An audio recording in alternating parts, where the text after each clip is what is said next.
How to purchase and activate Freedom Mobile eSIM. Today, I'm gonna teach you how to purchase and activate Freedom Mobile eSIM. Well, it's really easy. You just need to open up your browser, then go to Freedom Mobile's website.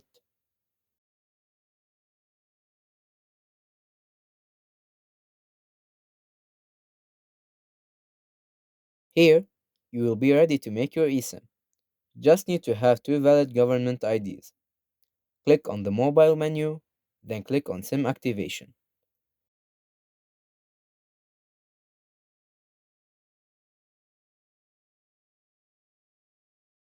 In this page, you need to provide the details of your SIM, then click activate. And that's it.